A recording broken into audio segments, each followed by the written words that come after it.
podcast.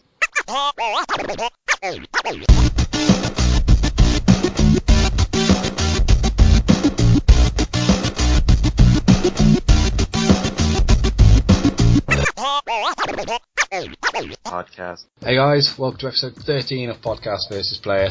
Playing the same old record as myself, Cal. And joining me this week is the squashed assassin himself, the one and only Dad. Hello. Hello. Shalom. How are you, Squire? I'm very well, Callum. How are you? I'm not too bad. How would you like some news? I'll have some bloody news. I'll give you some bloody news. In a recent interview with official Xbox magazine, Microsoft Studios boss Phil Spencer revealed that they actually considered removing the disk drive of the Xbox One as late as 6 months before the console's actual launch. Before Microsoft revealed all at E3 last year, it was rumoured that the Xbox One would come with a Blu-ray drive, which we all know now it does. But back then, Microsoft were actually considering removing the disk drive altogether to create an all-digital console. Speaking with official Xbox magazine, Microsoft's Phil Spencer said, "Obviously, after the announcement in the E3, there was some feedback about what people wanted to change." So, just a little bit. There was a real discussion about whether we should have an optical disc drive in Xbox One, or if we should get away with a purely diskless console. But when you start looking at bandwidth and game size, it does create issues. well, So- yeah, unless they're going to give you a 10 terabyte hard drive. Yeah. I mean, people have got hundreds and hundreds of games. Like people like me, I don't trade them in or sell them. I buy it, I think it's shit, and I'll keep it. Yeah, But that doesn't mean that I can't not play it again. It sounds really kind of like boasty, but I love when people come round and they're like, "Fuck, you've got a lot of games." Yeah, it's like, when like people had like DVD collections that were like entire cupboards worth and like entire wardrobes, and now it's just like, oh well, I've got that much space on my phone. So it's not the same. You want that, and you want to have a good look and go, Like, I mean, I'm pretty sure that if you went to like a standard library, you could have all of those books that are in that library on a couple of Kindles. But it's not the same of having a good look around and, choosing and, something that'll take your fancy and all that sort of stuff. And I like having that, in the boxes everywhere. Well, not everywhere, but in some form of order. And, you sort of go, oh, I haven't played that in ages. I love that. I'll have that. I'll give that a go. Rather than just having to scroll through a list. I got excited at Christmas because we had a few games for the Wii U and obviously PlayStation 4 games as well. And I actually got really excited because I had to start a new shelf. That's fine. That's the sort of thing to be excited about. Exactly. I don't think there's anything wrong with discs. Or there's certainly no way that we're past to the point of discs. No. It's not. We're not. Depending on the medium, I think like CDs have gone. They are well on the way out now. MP3s are far easily more accessible. You can have them on your phone, you can have them on your iPod, various other MP3 players, tablets. Yep. Even cars now have USB inputs, so you can stick them on a memory stick and bong it into a USB drive in the car. Movies, kind of similar in a sense that you can have them on your phone, you can have them on your tablet, etc. But I don't buy DVDs at all. I only buy Blu-rays. Because what's the point of having a Blu-ray player and not buying Blu-rays? And I don't think we'll reach that quality of mobile. Not for a while. On medium for a good long time. But as far as games are concerned, unless it's Steam, I want physical medium. Yeah. Steam does it well. It does, but whenever I'm looking through the library I've got isn't huge. I know people have got hundreds and hundreds of games off Steam, but even just like looking through the list, it's just I sit there going, oh, I just want something, I want boxes, and I don't know, maybe it's just like because I'm old, and I like having books, and like the instruction books were never used apart from like when you were a kid on the way home. Yeah, and you'd be reading. It's like I can't physically play it, so I'll have a look through the book. Exactly. That's the closest I can get to playing this at the moment. You can't even do that now. They don't even come with books anymore. No, everything's already on there, and everything's tutorial level. Like the PlayStation 4 and Xbox One, the sleeves for the cases. On the front, you got the front and the back cover, obviously. Yeah. But printed on the other side is what you'd find in the book, like the controls and stuff. And then inside you just get a leaflet. Remember when they used to be like artwork and, now you've got to buy special edition ones? I'd honestly, I'd buy a game. I remember when I had GoldenEye, I took the book to school. I just read it in class. I go to the toilet and I take the booklet with me. Just read it while I was having a shit or whatever. It's just brilliant just being able to read that stuff. But in my fiancée, she's got a smartphone. We've got tablets. She's got an e-reader. Yeah, we've got like a bookcase is just filled with books. There's books in every room of our house. And even though she's got these devices that she can carry like thousands and thousands of books around with her, she just prefers to just stick a book in a bag and take that instead. Yeah, I think it's going to be a few more generations before things like books and, that sort of like physically owning something, that sort of novelty wears off. I think it has its times. Like if you go on holiday, you don't want to take loads of books with you and stuff like that. Yeah, I agree. You'll fill up your tablet and your smartphone with games to play. There's no point going on holiday and taking your Xbox or your PlayStation with you. It's pointless. Unless you're like me, and when you go to Wales, it rains all the time, so you just take it anyway. And you end up just sat in a caravan playing that. Yeah. But I think I agree. It's going to be a good long time before that physical medium is replaced with purely digital content. I mean, it's more efficient. I get that. You could have every film, within the last 20 years on an external hard drive and take it wherever you want to. It could be hundreds and hundreds of films. So efficiently and practicality, they make sense. But there's still that sort of nostalgia, there's quirkiness about having a DVD library. It's not just the nostalgia though, it's the price. These digital mediums that are trying to replace movies and books and games and stuff, sometimes they're more expensive than the physical counterpart. Like you go on PSN, and like Battlefield 4 is like 60 quid. Yeah. Like you can go to Asda and get it for like 48. And actually have it physically in your hand. And until it's much cheaper, there's no point. No, I agree. mean, Steam gets away with it, but they're not new releases. It depends. Some of them are. And they just go mad for it. But the fact that you've got that much available and they just go, £3. Are you going to see I'll buy that. Are you going to see the likes of Battlefield 4 for like £3 anytime soon? That's just there's no point in that at all. But I mean, you can still, they do 25% off, and you'll get it for like £30 or something. That's fine. But that's really, really good. That's encouraging people. If the physical game costs £48 plus, and I can get the digital one for say £30, then that's fine. It's still more expensive than I'd like to pay for something that I can't touch, but as long as it's cheaper than the physical version, which costs more to produce, then that's fine. Because obviously you got packaging and exactly. Think of the environmental concerns. Exactly. Plastic and CDs and all that sort of stuff. Whereas it's just all on your hard drive. You're away. Yeah, it's all well and done. But anyway, moving on. Yes. Some more news. And funnily enough, Dan, we have some more Justice League / Man of Steel / Batman vs Superman news. Dwayne "The Rock" Johnson may have a superhero. Don't finish that sentence. Don't finish it. Whatever it is, I don't care. If The Rock, a wrestler, is in Man of Steel 2, I will not watch it. May have a superhero on his plane. Doing what? Well, let me finish and I shall tell you. Go on. The Fast 5 star revealed he had met with Warner Bros. CEO to discuss the unnamed project.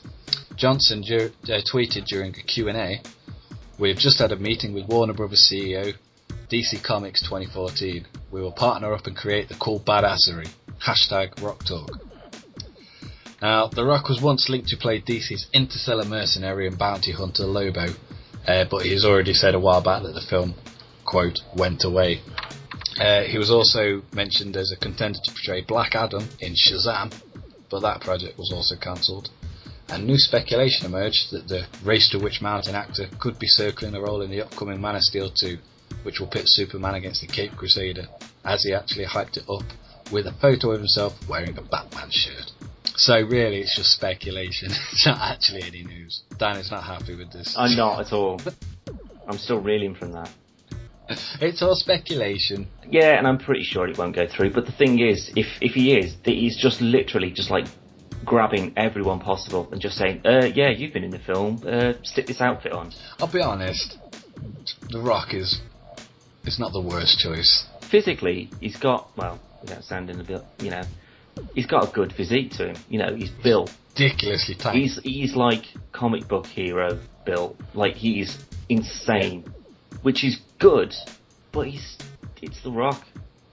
What was it, fucking that thing where he's a tooth fairy? How the fuck can I take him seriously as Lobo? He has done quite a few good films, to be fair. Oh, Scorpion King. Shut up. No, not Scorpion King. Be Cool.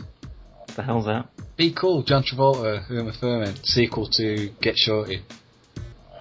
Fucking ace film. Was he a lead in that? Well, no, he's a support character, but he plays he plays a gay bouncer who wants to be an actor, and when he goes for an audition and he does a monologue from Bring It On, but he plays both parts. It's fucking hilarious. Right. So good. So I like The Rock. That's one. Next. Good films that The Rock has been in. The Other Guys. He was in that for about 10 minutes. Yeah, but how good is that film? Pretty good. There you go. That's Mark Wahlberg, though. He's a genius. Was a good film, but yeah, no. I still think there are worse people that it could be. He's not. I'm not saying he's up there with the best of choices, but no. I mean, they'd only go and get like a supermodel from Israel or something stupid. Oh wait, they've already done that. They are literally scraping the bottom of the barrel now, aren't they? For all we know, though, Shia LaBeouf could have just hacked The Rock's Twitter account. Shia LaBeouf. He's a legend. Of course he is. But no, that's it for the news. Yeah, I've got some news for you though. Oh no, I take back my ticker pound. Latvia, the country. The country of origin for Doctor Doom. Yeah. Doctor Von Doom. Now they've taken on board the euro. How's that news? How's that gaming geek news? I'm not very good at the news, am I? Oh, sorry. I'm converting your pay into euros. I don't. Or I could be really rich. I don't know. I doubt it. No, probably not. Anyway. Yeah, so that was it for the news. Down. We all know why you're here. Let's not beat around the bush, Dan. No, let's not. It's part 2. That's what it is. Of what though? Of the superhero fight club thingy. Super person fight club thingy. Bollocks! Every time. Alright, let's just keep in the spirit of things. What is the DC comic Lego games called? Oh God. The ones with Batman in. Yeah. The Lego Batman ones. DC. No. Fuck. Lego Batman DC Superheroes 2. Yeah. Hooray! Every time. Oh. But no, it is our part 2 of our super person fight club thingy. Who were the winners from round 1? I have the winners here. Winner. Oh, with you? Well, yeah. In the studio. We have as between Frank Castle or the Punisher and Red Hood. We have a winner of the Punisher. It was a tie. Oh well, yeah, I'll give you that. Sorry, that is right. I didn't write that down. Probably chose to forget that. But so yeah, that was a tie actually. So we need to have some sort of standoff, like maybe like a standalone episode. That'll be a grudge match. Yeah, I like the idea of that actually. So that they're sort of like a tie for the win sort of thing. We then had the Green Goblin versus Batman. Obviously, Batman won. The shortest battle ever. Yeah. Then we had Sentinel versus Azrael, and the Sentinel won. We had Nightcrawler versus Green Arrow, and Nightcrawler won. We had Dr. Octopus versus Nightwing, with Nightwing as the winner. We had Martian Manhunter versus the Green Power Ranger, which was the most ridiculous one. Dragon Sword! Yeah, shut up. With the Martian Manhunter as the winner, and then we had Darth Revan versus Cyclops, and Darth Revan obviously as the winner for that one. So we had 7 winners. Well, 6 winners and then 1 grudge match between the Punisher and Red Hood. So what we're going to do is we're going to do 5 for me, 5 for Cal. We've got 2 substitutes each, just in case we choose the same ones. And then the winners of this are going to go into a quarter-final with the winners from the first part. Yep. So, Cal, you've got 5 numbers there. Give me a number. To also point out, if you did miss the first part of Super Person Fight Club thingy, we can't choose characters that are basically invincible. Yeah, God characters are not available. Yes, so like Wolverine, Superman, Hulk, Thor, anything like that. Exactly. But no, so numbers 1 to 5, I'm going to go 1. Number 1, okay. Number 1, James Bond. Ooh, a very good choice. Yes, and I'm going to go for number 3. I believe I've won. Oh, go on. Iron Man. Fuck. I don't know, I'm thinking more, I'm going to say more what I prefer to call the power bonds rather than... There isn't a power bond. No, this is serious, right? I mean, you've got your Roger Moores and your Sean Connerys, which are like very sort of suave, as I'd imagine a proper spy to be. You know, they could literally just walk into a room and everyone would do exactly what they said, sort of thing. And then you've got your power bonds, which are like your Timothy Daltons and your Daniel Craigs, where they will tear people apart. See, I'd put Brosnan as a power bond. Yeah, I would, but he's also got that kind of Irishy suave to him as well. Brosnan was the mix. Yeah, but I think Brosnan is probably still he's my Bond. Do you know what I mean? Like, everyone's got the Bond of their sort of generation, and for me, GoldenEye, brilliant. I'd probably say Brosnan. I know this is shifting off topic completely, but I'd probably say Brosnan, Craig, Connery. Yeah. Don't care for the rest. I'd say Brosnan, Craig, then Roger Moore. I love Roger Moore. See, I do, but he just plays Roger Moore. He doesn't play James Bond. No, but he's that kind of suave, and he's got like a bit of a cheek, and you know, all these sort of like one-liners and stuff. And he was the Saint. Well, yeah, that too. But I'm thinking more the sort of the gadget, like Tomorrow Never Dies kind of Bond. You know, it's got loads of crazy stuff. So I mean, it's not completely unthinkable to think that he'd have some kind of EMP device or something like that, something that could short out electrics. Well, yeah. So, there's a possibility of maybe the gadget, because obviously Bond is all about the gadgets, and he's got his cars, and he's got the guns. So, Tony Stark's been here before, where people have tried to use like EMPs and stuff, and he's got like a central diffusion thingy in the suit that counters it. I mean, Tony Stark is basically like a cybernetics genius, though. Yeah. Bond is like a fantastic secret agent, but he doesn't have to be the smartest guy in the room. That's what he's got MI6 for. Well, that's what I loved about Casino Royale, where we had the guys chasing, and he's doing like all the parkour, and he's like just shifting through stuff. Yeah, he's just like charging through the walls. And then he just barges through the wall. That's brilliant. See, because I had that on Blu-ray, because I absolutely adore Casino Royale. I think it is probably one of my favourite Bond films. Out of all of them, it's absolutely amazing. Yeah, good film. And I was watching the director's commentary with that whole section, and they were saying, like, they had I can't remember, the French dude, he's actually like a parkour guy, obviously. So he's doing all his own stunts, and then they've got someone standing in for Daniel Craig, like the crane jump and all that sort of stuff. And they said that the whole point of that sequence was to show how much of a power Bond he is, basically. I mean, I've come up with the phrase patent, but that's what they were saying. This guy was dead nimble, and he was sort of like flipping over doors and stuff like that, and Bond would just go straight through the wall, because he hasn't got that sort of agility, but he's got the strength. So I think...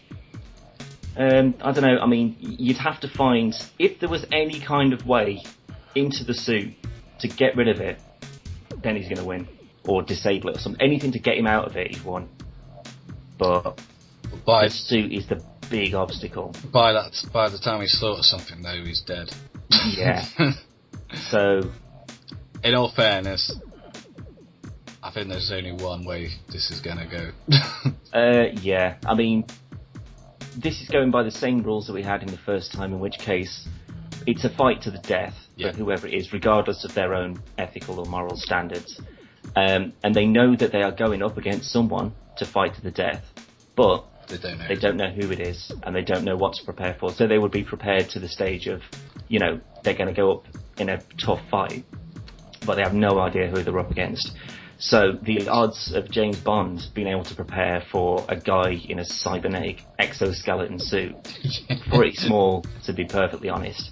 Other than some sort of like, I don't know, MI6 satellite or something like that, or, you know, like the, what's it called, the laser, the sun laser thing from Icarus. Yeah. You know, if it, like a direct hit from that would, you know, probably do him a bit of damage. But that's assuming he's got it with him, which I doubt. Yeah. So I'm gonna just throw down the gauntlet and just say Iron Man. Yeah, I would have liked Bond to have gone up against a more sort of, well, someone without that much defence, because he's not going to be able to outmatch him or outshoot him or anything like that. There's just no way of getting through the suit. That was your fault though, Dan. Yeah, well, that is true. You picked Bond and you picked number 3. I know, yeah, that is my fault, isn't it? I had no say in this, except for choosing Iron Man, obviously. So Iron Man versus James Bond. Winner, Iron Man. Pow. Don't know. So pick a number 1 to 4. Okay, I'll have number 1. Optimus Prime. Oh Christ, not bad. Oh dear. This is because I had the Sentinel last time, wasn't it? Yep. Yeah. I don't know. I think there's a couple that could give him a good run for his money, but it's going to depend very much on who you choose next. So you've got 2, 2, 5. 2, 2, 5? No, 2. Number 2 to 5. Oh yeah. 4. 4. Spider-Man. Yeah. Actually, no. Oh, no. No, you can, yeah. Spider-Man? Yeah. Almost, you know, precognition in reflexes. If, you know, Optimus Prime trying to stamp on him or something like that, he'd get out of the way easy enough. Straight up his little, well, he's not his little, but he's straight up his leg, onto his shoulder, something like that, webbing all over his face. As for actually taking him down, Yeah, I don't think webs are going to do this. Well, as long as you just web his legs together. I mean, just think of it like the Hoth thing in Star Wars. Get loads of webbing around his legs. He's not moving anywhere. Yeah, but that's just an AT-AT. That's just a... that's not a humanoid robot with thoughts or anything. No, but it works on the same... Plus, he's got his sword. You cut through the webbing. To be fair, he's probably got enough strength to just break the webbing. I don't know. I mean, the webbing is pretty fucking strong. It can't hold Colossus, so it's not going to hold Optimus Prime. No, I reckon. Yeah, I mean, the thing is, I mean, how Spider-Man would take down Optimus Prime is one thing, but the other is how would Optimus Prime take down Spider-Man? Because he wouldn't be fast enough. No, but he can cover more ground. Or like, he can cover more ground quicker. Well, no, because I mean, he could still like swing around him and stuff like that. You know, he could latch on with the web and swing around his back. So to actually get off a killing shot or stamp on him or something like that, he'd be hard pressed to have enough speed. Yeah, but he'd be fast enough to move. But Optimus Prime's got the range to counter him. So he's gone one way and Optimus Prime's already there. Like, gone around, like, obviously he's fucking massive. Yeah, but that again, strength doesn't mean speed, and neither does size. No, not necessarily faster as in agility, but he's, by extending his arm to one place, he's already beaten Spider-Man there. Well, not really, because I mean, you know, with the reflexes that Spider-Man's got, you know, he could try and swat him, well, like a spider, I suppose, and you know, he'd be able to web away from that. They are quite agile, though, Transformers.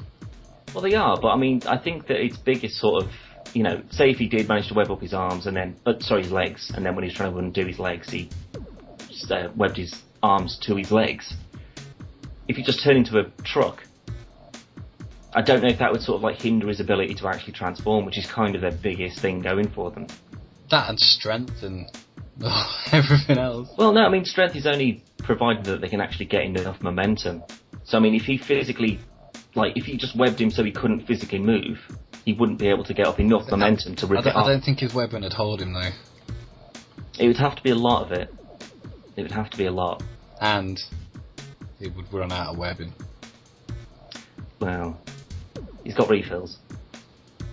How many refills has he brought with him? 400. Oh God! Enough to take down a Transformer. He usually only carries I think about maybe 10 at the most. It depends. I mean, if they're fighting in like a metal smeltery factory or something like that, and he managed to pull him into the metal, he'd be all right. Not fighting in a smeltery factory. Well, they might do. You never know. For one, this would have to be like the Sentinel one. It'd have to be one that's not in an enclosed environment, otherwise he can't get in. Well, yeah, I suppose. So what are we thinking, sort of cities or fields? Just for the safety of others, we'll say field. Fields. Oh, very considerate, well done. But that also means Spider-Man's got nowhere to swing from. Well, that's the thing, you wouldn't have anything to swing from apart from Optimus. Yeah. Predictability. I don't know, I mean, he's super strong, Spider-Man. You know, I mean, he can lift cars and stuff. Yeah, he can't lift Optimus Prime, though. No, I'm not saying he's going to just flip him over, but, you know, I mean, if he could, like, start tearing panels off him and that sort of thing. I don't think he'd have quite be able to just, like, rip his fucking leg panel off or anything. Maybe, like, maybe the decal. Yeah, the wing mirrors. I don't know, I mean, the thing is, though, he's a Prime. I reckon if it was like one of the smaller Transformers. I think it'd be, I think it was like, I mean, say, the Prime is the leader. Yeah, I mean, he's the leader of the Transformers, you know, they're the biggest, the strongest, the best leaders. So, maybe against a smaller one you'd have a better chance, but it's still like tearing apart a machine with your bare hands. But at the same time, you've got like the bullets from Optimus's gun. They're like half the size of his body. Yeah. They'd be car size. Yeah. Yeah, but I mean, all he needs to do is just stick to his back, and he's not going to be able to get him off. He'll just fall on his back. Well, think about it, right? If that spark, the spark that's in Optimus Prime's chest, right? That's his heart, basically. That's his weak spot. I mean, all Spider-Man would have to do is to get into that, rip that out, and you're away. That's it. He's down. Yeah, but look how hard it was for Megatron to do. No, I don't think he was trying to kill him in that sort of sense as to what's the quickest, efficient way. No, not in the films. In the. Oh right, yeah. Yeah, but I mean, there's still only that sort of like front chest panel. If he could get into him from behind, through the back, actually going through like his back, and get it out through there, or like, you know, just physically pull open the chest panel enough. If he could get that out, he's dead. Not a chance. Not a chance. Yeah, all he has to do is go into the back. I mean, he is still mechanical parts, you know, there are gaps in between his various parts. There's not like one solid membrane covering him. Well, yeah, of course there is. We're not going movie Optimus Prime. We're going Generation 1. Well, no, the only reason they had him like that is because they couldn't draw anything more complicated and animate it and by hand. Yeah, but it looks much basically better. A box. Yeah, so there's not fair. There's no integral. Why? Then he's just there's no way of killing him then. Of course, he's not invincible. Well, no, but certainly to he is to Spider-Man, but there's no way Spider-Man would beat Optimus Prime. Not a chance. Unless he brought a smelting factory with him. Or if he had some of that fire web stuff. If he had a bit of that on him. No. Melt him down. I don't think it'd quite melt him down. It might singe him a bit. Well, don't forget, I mean, that's the only sort of weakness they've got, really, is sort of like heat stuff. You know, like incendiary bullets and things. So, fireweb as a backup. At what point does Spider-Man bring a fireweb? Hey, if I was Spider-Man, I'd have one cartridge for every eventuality. I'd have one for. If you were Spider-Man, you'd be dead for going up against Optimus Prime. No, I'd be all over the shop. Yeah, the car shop. He has got a car. I'll just drive his spider car straight into his... That's the most ridiculous thing I've seen ever. Why? Spider-Man like the Superman car. What? Who's going to drive... Clark Kent? He's going to drive about in that, is he? It's ridiculous. It's like Sonic having a car. Yeah, I know, right? Fucking ridiculous. But, But no, but then it turned into a race between Optimus Prime as a fucking truck. Well, what about if there was Spider-Man in like his spider car or on his spider cycle, Optimus Prime as a truck, and they're like flying down a runway dead fast, like that scene in Bad Boys, where they have to get through that gap at the end of the runway. Which one's Martin Lawrence and which one's Will Smith? No. They're like one's the bad guy. I know. Oh right, yeah. And they have to sort of get through that gap at the end. No.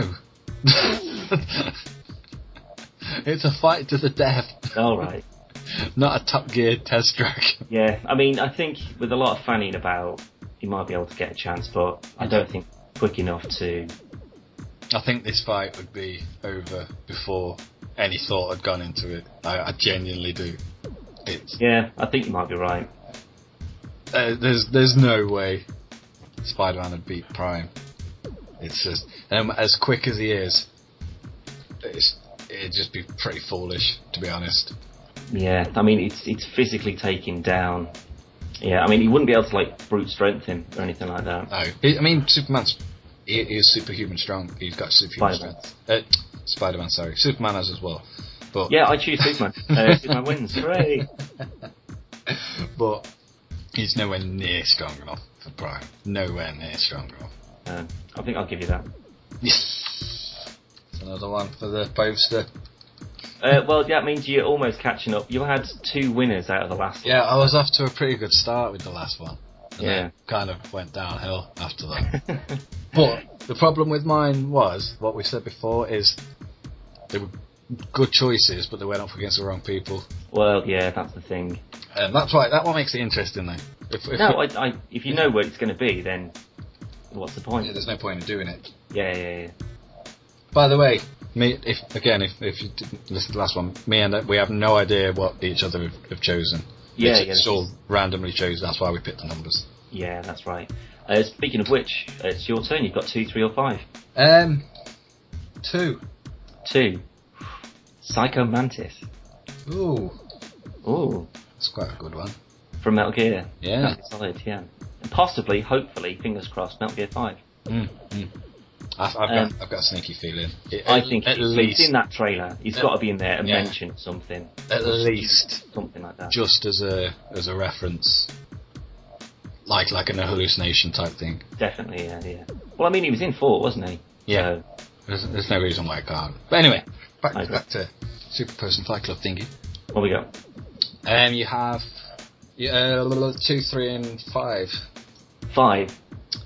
Deathstroke. Ooh. Yes. I was going to choose Deathstroke. Deathstroke was going to be one of my 5, but I thought against it because I thought immediately just say it's just because you've been watching Arrow, isn't it? Unnecessary. I mean, I'm quite a big fan of Deathstroke. He's cool. It's got to be said. But yeah, Psycho Mantis, a Russian special forces operative with psychic powers, the ability to control people, the ability of telekinesis, and also the really cool ability of hovering, which is always incredibly useful. Hovering's not really I'd love to hover around. If I could just hover about, like not incredibly fast, just sort of like hover down the street, that'd be brilliant. Probably not as good as telekinesis, obviously, but... Or even flying. Yeah. But you know how much I love, psychic powers and that sort of thing, so... Psycho Mantis he hasn't got I was thinking about going for Nick Scryer. Because he's just got the full psychic arsenal. But I mean, I don't know, that makes him incredibly hard. Because he could just set you on fire or just tell you to shoot yourself or whatever. Whereas, I mean, Psycho Mantis has also got that kind of power as well.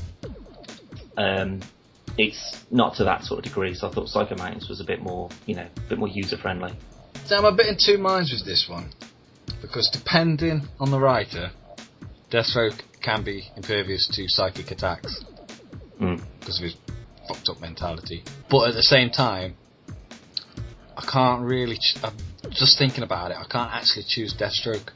Because he has a slight regenerative healing factor. Does he?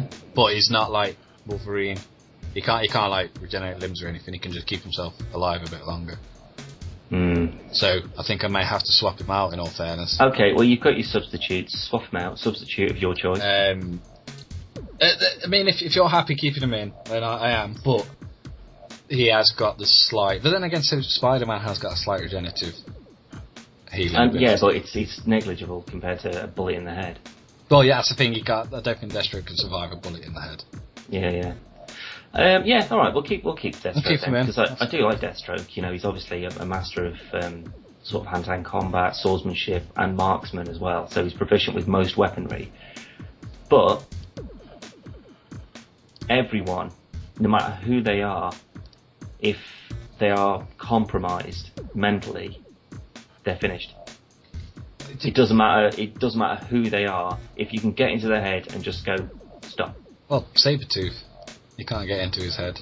Right.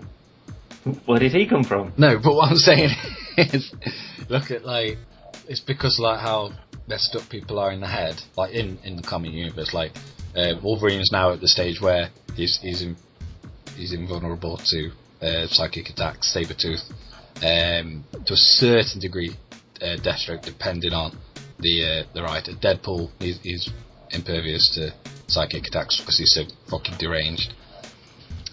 So, provided Mantis can't get into Deathstroke's head, Deathstroke is just gonna literally rip him to pieces. Yeah, although I mean, Psycho Mantis he does have telekinesis as well. Which yeah, so that, you know, he can sort of fling things about at him. What degree could he lift up a car? No, I don't think he had that kind of ability. I mean, it was mainly sort of like... I mean, but the thing is, though, you know, what's to stop him from pulling out Deathstroke's swords and, you know... Yeah, that's what I was thinking. There's a good chance he could just get use his own weapons against him. Or or at least disarm him.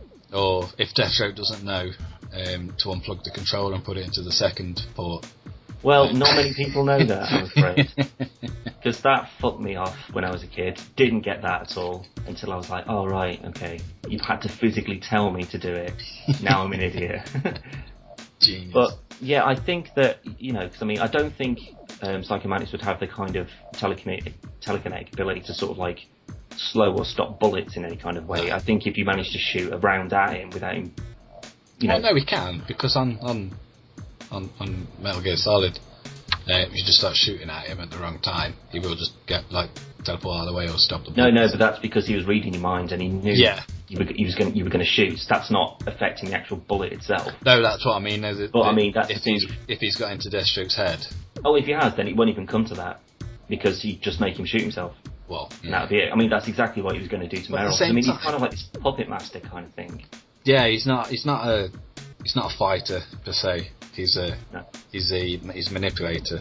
Yeah, absolutely. I mean, that's why he was sort of in control of what was the one in Metal Gear 4, the last boss? It was Psycho Octopus. Yeah. So it was something like that anyway, with the knives and stuff. So I mean, those were sort of like homing knives, so they were being controlled. So he can control small objects like that. Would you say his telekinetic ability is stronger than Deathstroke's physical strength? So if he tried to use his own swords against him, would Deathstroke be able to keep that blade away from him? Because he's pretty strong. Yeah, he is. Well, I mean, obviously Mantis has only really been in the games. There's no other incarnations of him other than how you see him. But I mean, there's multiple in Metal Gear 4 as well. I mean, the reason why I'm sort of referring to Psycho Mantis in Metal Gear 4 is mainly for the fact that Psycho Octopus. I want to say it's Octopus, but that's not right because it was definitely Octa. Decoy Octopus was Decoy in Octopus Metal Gear 1. Was the first one.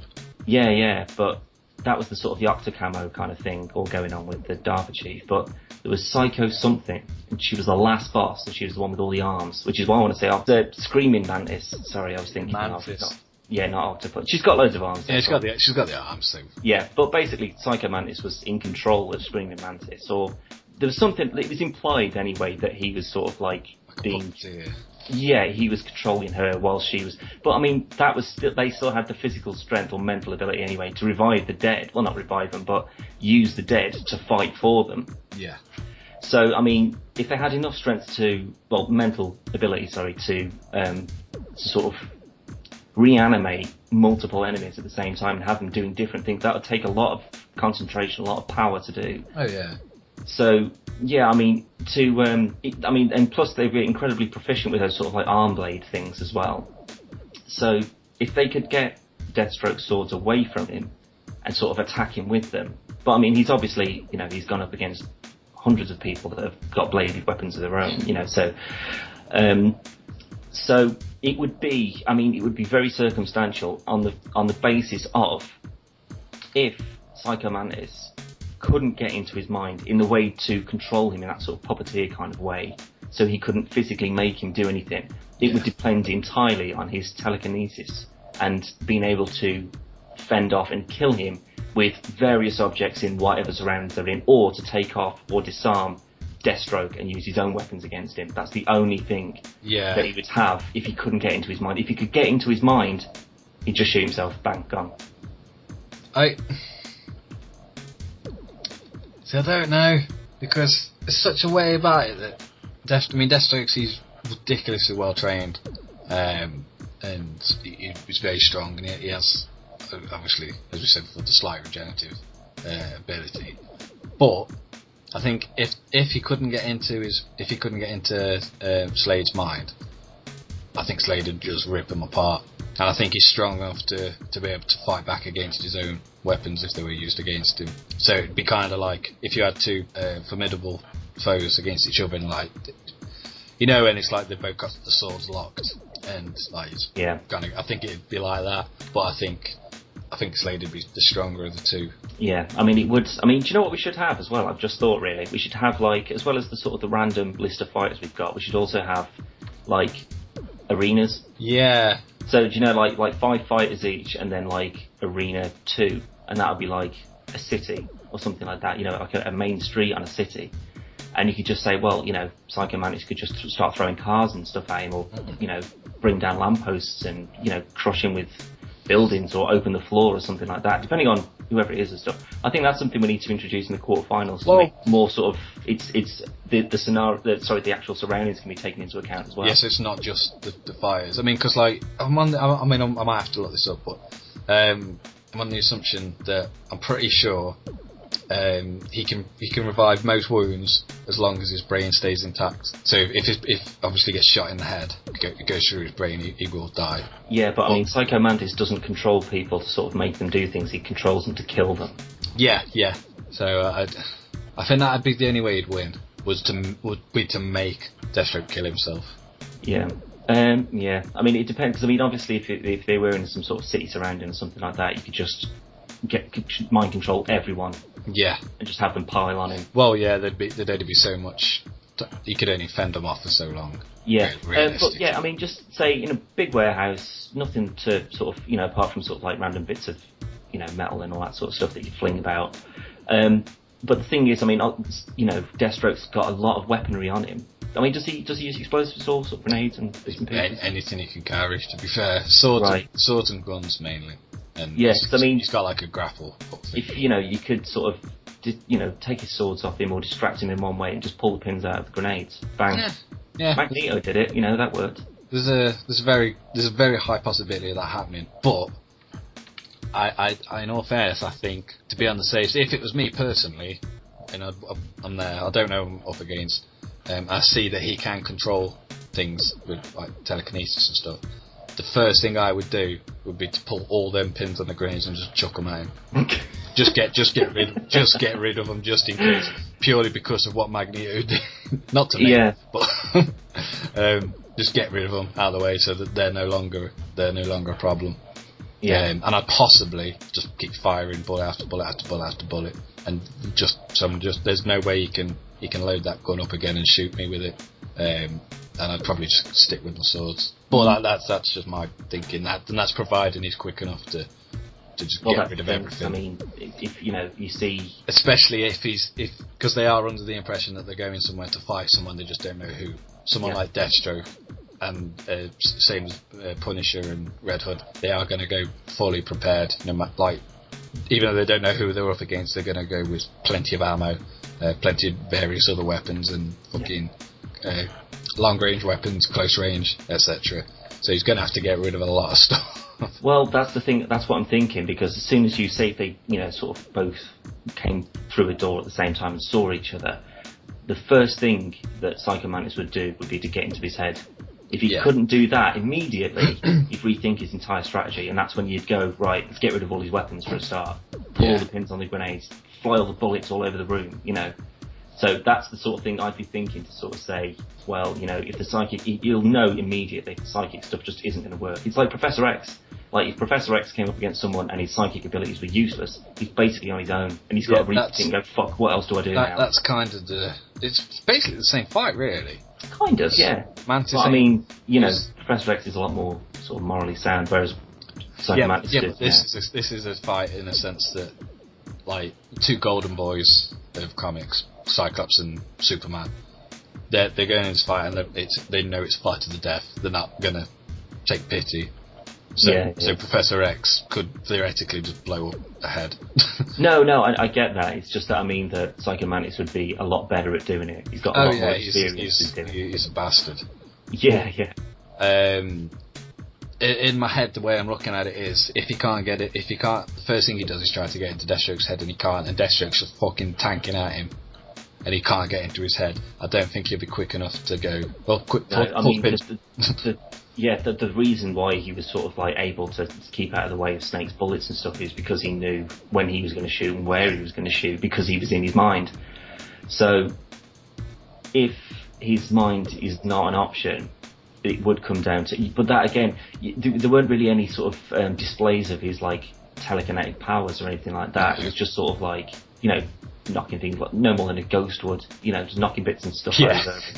But, if it is sort of like full strength, in the fact that he could just open the floor or bring a roof down on his head or something like that, then that's where it's just like, shit, he doesn't need to be in his mind in order to use his own mind. He could use...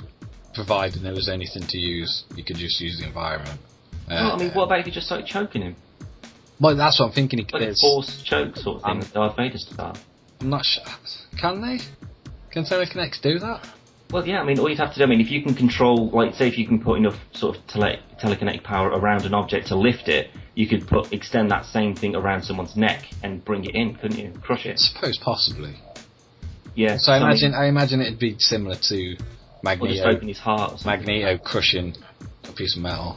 Yeah, I suppose, yeah. But that, again, because there hasn't really been a demonstration of that amount of power, you can't really say, well, but that I just thought, if you just sort of like telekinetically just ripped his heart open, then, there's not really... There's got to be a line, though, of what telekinetics can do, like, physically. Well, they can control matter with their minds. That's basically what it comes down to. there's objects, but then... But is there weight distributions involved in this? Like Magneto can lift, like, the Manhattan Bridge. Magneto can lift and rip that apart. The Golden Gate Bridge, yeah. Yeah. But could Professor X lift a house? Well, no, but I think Professor X's powers are more seated in sort of like mind control rather than... Phoenix is sort of like actual telekinesis. Jean Grey. She can lift a house, but that's because as Jean Grey, not as the Phoenix. Oh right, okay. Well, that's sort of like a subconscious thing, though, isn't it? Yeah. Yeah. As Jean Grey, I wouldn't have thought so. No, but that's because, well, according she's one of the highest level mutants. Yeah, but that's because Professor X was in her mind and making sure she didn't go mental and fuck everyone up.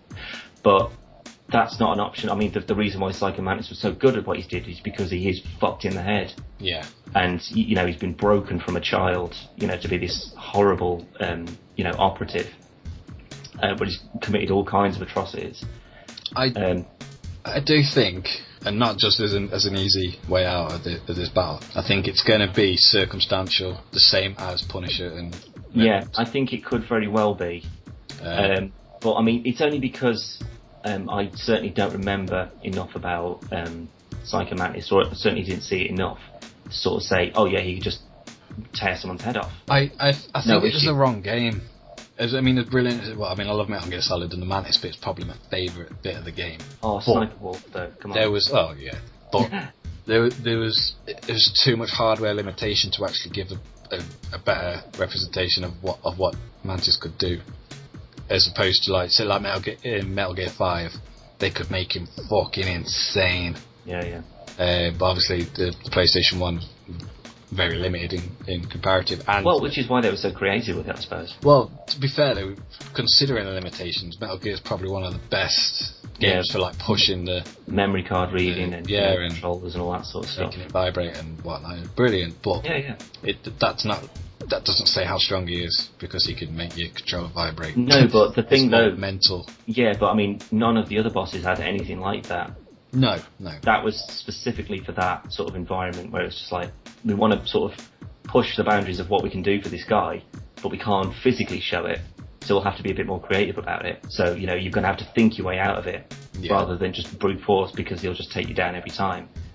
But, if he has got, like, really good, like, not so much unlimited, but, like very high-powered telekinesis, would that mean he could bring in like a bus from off the street into this warehouse?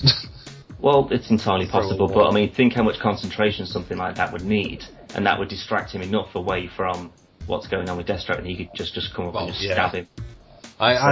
It would have to be like his full attention focus on him. So he would have to perform some sort of like telekinetic physical. I mean, even if you just like thrown him against a wall continuously.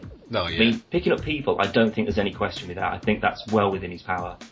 To a degree. Yeah, I mean, I don't think you could pick up Prime. Well, yeah. I mean, within sort of like people standards. Yeah. I don't think there's going to be too much issue with that. With enough fatal force, I don't know. But certainly if maybe like throw him way up in the air, and then the fall could do them damage, something like that. Oh, I don't know, because he's quite acrobatic. True, yeah, I mean, I suppose, he could roll on the floor or something like that. Or, well, I mean, if you lift him up and slam him into the floor, then you can't really do anything with that. And if he's quick enough, as Mantis is lifted Deathstroke in the air, Deathstroke threw a knife, like, quicker than Mantis could see, and that's caught him off guard, like, and made him drop Deathstroke. That's a good point, yeah. Because, I mean, his psychic powers can only be as fast as he is, Yes, so I don't think there'd be any question with Deathstroke having the better sort of like agility, speed, reflexes. He's got him completely outmatched on that. I think if he could get within distance of Mantis, then Deathstroke you'd just kill him. Yeah. I think he'd be quicker reflex-wise, but Mantis's reflexes would be mind reflex. It would all be, yeah, I mean... If he can think it quicker than Deathstroke can do it, then they're on par, probably, in speed. I mean, Deathstroke's not massively fast, but he's quicker than most humans. Yeah, but if he knew what he was going to do when, anyone can get out of the way of that. Exactly. It doesn't matter whether you're floating or not. If you know someone's aiming at your head and they're going to pull the trigger now, you get out of the way. Well, it's in the same sense that Deathstroke's trained. Who is it? Oh, I can't think of a story arc now. But there's a character, and he has to train. I'll tell you at the end, because it kind of gives away one of my others. But he's trained to not think of his fighting, because his opponent can read minds. And then one of the members, who's just a fucking idiot, he can beat him because he doesn't think about what he just fights. He just does it. He's thinking about fucking food and stuff and whatnot. And he has to learn how to fight without thinking. And if that particular character can do that, then Deathstroke could definitely do it, because Batman can do it, and Deathstroke and Batman are near on match for match, realistically. Deathstroke and Bruce Wayne. Yeah. So if he can fight without thinking, there's a lot of ifs I'm hearing. There's a lot of ifs. That's the same as Mantis though. If he could get into Deathstroke. No, that's what I mean about the whole thing. Yeah, that's what I mean. I think it's a circumstantial fight where if this instance happens, then Deathstroke wins. But if this one does, then Mantis wins. Exactly the same as Punisher and Jason Todd. In that case, Redford, sorry. I am going to be happy to have this one as a second grudge match. I'm happy with that. And then we will do maybe a grudge match special or something like that, and settle all these kind of debates. Yeah. Yeah. That suits me. So we'll move on to the next match, as that was a tie, which will go on to a grudge match along with Red Hood and the Punisher.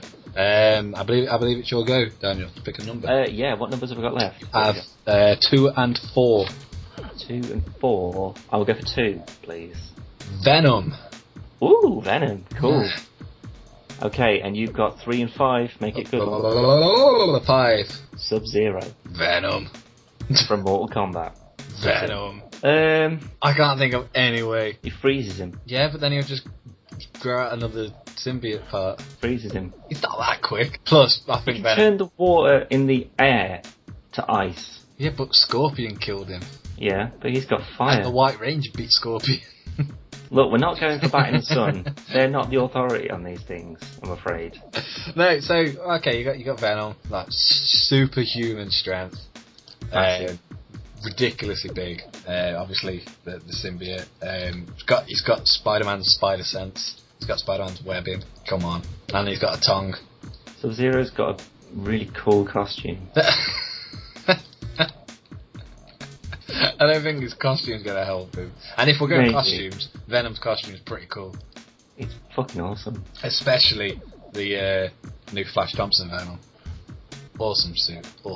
Yeah. Why couldn't you have chosen number 4, Spider-Man, for Venom? Because Venom would have won that as well. Wouldn't. It's Spider-Man. He would. No, Spider-Man's the better version of him. Venom's the better version of him. No, he's not. Got greatly enhanced physical strength. So Spider-Man. Superhuman strength. He can shapeshift. He's got the ability to send the symbiote off to fight and defend itself if he's in danger. He has Spider-Man's spider sense, as I can say. He can turn invisible. He can turn invisible? Yeah, he's got camouflage. Why have I never seen that before? Because you're an idiot. But he's black. It's like the least camouflagey colour there is. How do you think he never has to, like, whoever wears the suit never has to take the symbiote off? Because it camouflages itself to look like the person. That's why he can shapeshift as well. Well, that doesn't help him in Sub-Zero's thing. Of course it does, he turns invisible. Freezes him, just turns his life. He doesn't know where he is. He freezes the world. Plus, he could send the symbiote off onto Sub-Zero, so Sub-Zero becomes Venom and then he just kills himself. And then the symbiote goes back to Eddie Brock. No, because he just frees him. A big block of ice on the ceiling, he just flat. I think you're clutching her there. No.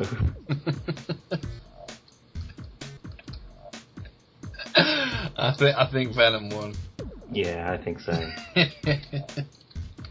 That's a pity, really, because I would have liked Sub-Zero to have had a good go. Sub-Zero would have been a good one.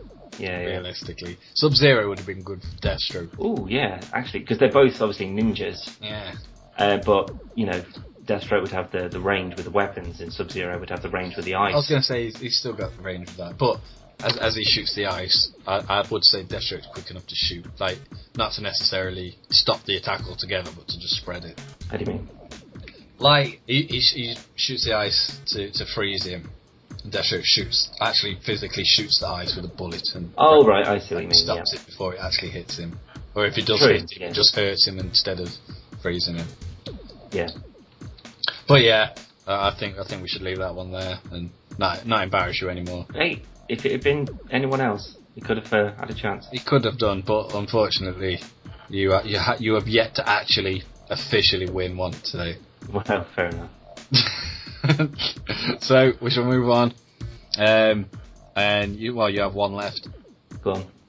Raphael. Oh, from Ninja Turtles. Ninja Turtles. But we're going from the comics, not from the cartoons or the films. And Raphael is against Rogue. Ah. So I think I've just won my first one. No, because you've picked Rogue from the films. No, she's useless.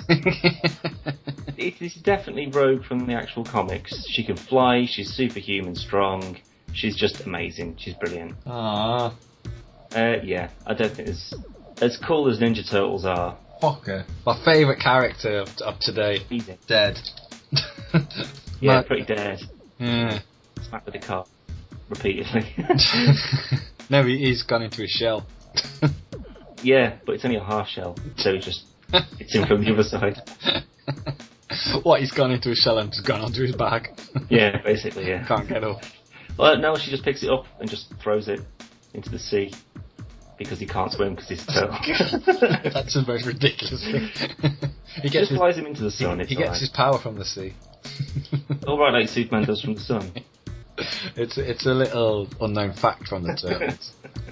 Alright, so is it like if he goes into the sea, he becomes like he becomes Optimus Raphael. Turtle Prime. So you almost had an almost. I nearly had a full win sheet. Minus as I did last time. Yeah. So we're not doing too badly. So, Super Person Fight Club thingy, sorry, part 2. Optimus Prime versus Spider-Man. Winner, Optimus Prime. Venom versus Sub-Zero. Winner, Venom. Iron Man versus James Bond. Winner, Iron Man. Raphael versus Rogue. Winner, Rogue. And Deathstroke versus Psycho Mantis was a tie. Yeah. So not too bad. No, I think we did quite well then. Part 3 will be coming up a lot sooner than this one has. I do kind of wish Raphael hadn't died, but oh well. It's the way of the turtle world, isn't it? Much like the films have gone, really. On that note, I've been Carl. He's been silent. Sorry. No, have a good week. Do what you do. Yeah, take care. And stay off my garden. Bye. See you later. Bye. Bye.